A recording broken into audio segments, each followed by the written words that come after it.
Good morning! Ayan, magandang umaga sa inyong lahat.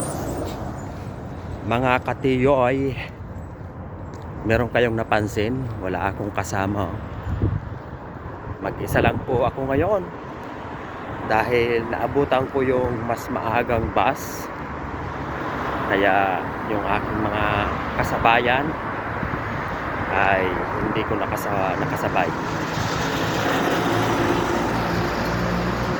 Naabutan natin yung first trip ng bus, kaya maaga pa tayo, madilim pa,